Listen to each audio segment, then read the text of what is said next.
Je bénis Dieu. Je vais vous dire une expérience que j'ai faite avec Dieu il y a 2 mois à peu près. Il y avait une mission à Figueroles et je suis allée. Mais juste avant, j'avais mangé. J'avais mangé un steak et visuellement, il était bon. Il sentait pas, il était rose, il avait tout un steak. Je l'ai mangé, je suis allée à la réunion. Et avant que commence la réunion, j'ai eu une crise. Vraiment, je me sentais mal. Je me voyais faire un malaise. Ça fait que je suis partie chez Majaï le temps que mon père il soit à la réunion. Parce que ça faisait un moment qu'il n'allait pas. Alors, pour le soutenir, je suis allée, mais en vérité que je me sentais mal. Et ça fait que je l'ai attendu. Et quand la réunion avait terminé, je suis rentrée chez moi. Il est venu me chercher ma grand-mère, je suis rentrée chez moi. Et cette douleur, elle a continué. Vraiment, c'est une douleur que vraiment tu souffres parce qu'il n'y a pas une seconde où la douleur elle s'arrête. Et tellement que je me sentais mal, mon père il m'a ramenée aux urgences. Et on a attendu des heures et des heures et des heures. Mais pendant cette période-là, mon père ne venait plus aux réunions.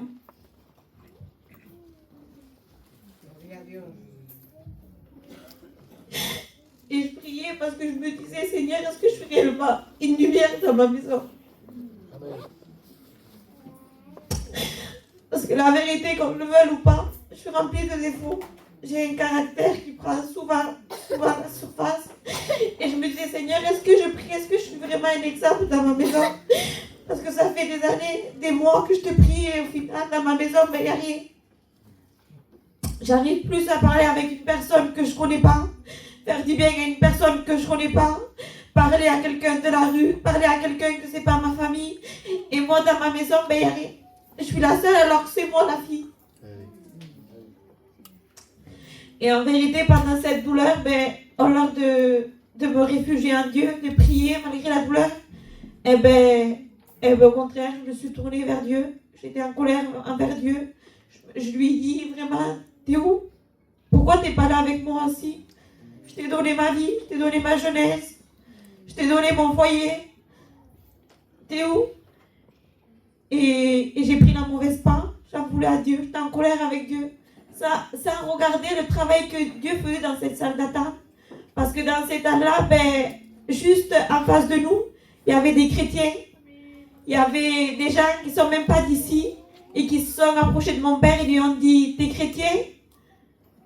Et il a commencé, sans lui dire à mon père comment il était, il a commencé à lui dire tous ses défauts à lui. Et mon père, il lui a dit, c'est par là où je passe moi.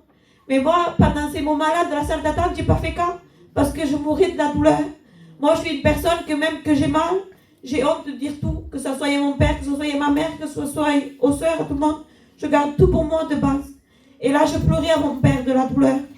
Vraiment, c'est une douleur terrible. Et quand je suis rentrée dedans, la paille m'a dit, c'est comme si tu aurais mangé plein de vers de terre. Elle m'a dit tout ça, elle m'a dit que c'était mauvais. Mais en attendant, elle ne m'avait même pas fait d'examen. Même pas, elle m'a fait une prise de sang pour savoir si l'infection elle était montée au sang. Elle m'a rien fait. Elle m'a donné un spafone de Doliprane, elle m'a laissé sortir. Et pendant 3 jours, je suis restée avec une douleur terrible, avec de la fièvre, j'avais 42 fièvres. Elle m'a laissée comme ça. Et en sortant des urgences, mon père me dit, il y a 2 semaines, mon copain il est mort d'une intoxication. Je suis restée comme ça. Et j'en voulais tellement à Dieu que je n'ai pas fait cas. Et mon beau-père, il m'a appelé. Il m'a dit ça va. Et en réalité ça allait pas. Et je me suis mis à pleurer. J'ai dit non, ça va pas. Il me dit qu'est-ce que t'as? Et j'ai dit, il me dit, mais tu sais que Dieu t'a gardé de cela parce que moi je pensais qu'on allait te garder. Il m'a dit regarde, t'es chez toi. Il me dit c'est vrai que tu souffres parce que t'évacues l'infection, mais regarde comment t'es. T'es chez toi, t'es en bonne santé, t'as un toit, t'as tout. Il me dit on prie. Et dans mon cœur en vérité que je mourrais de l'envie de prier. Mais comme je savais que je n'aurais pas dû me mettre en colère envers Dieu, je me sentais condamnée, je me sentais enchaînée dans mon lit. Je voulais me lever pour Dieu, mais je n'arrivais pas. Et je disais, Seigneur, comment je fais? Et il a prié, mais en réalité, dans mon cœur, je mourais pour l'envie. Et quand il m'a raccroché, tellement que j'avais de la fièvre, je n'arrivais pas à me lever ni de mon lit. je me suis rendormie. Et quand je me suis réveillée, il y avait une voix qui m'a parlé, qui m'a dit, tu te rappelles quand tu avais lu, j'avais souligné un verset qui m'avait bouleversé, qui disait que Jésus souffla et leur donna l'esprit.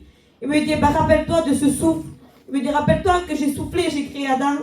Rappelle-toi que j'ai soufflé, je leur ai donné l'esprit. Et aujourd'hui, si tu veux, je peux souffler sur ta condamnation. Aujourd'hui, je peux souffler sur ta paix. Aujourd'hui, je peux te relever. Et il me dit, mais seulement si toi, tu fais le premier pas, parce que moi, je l'ai fait déjà.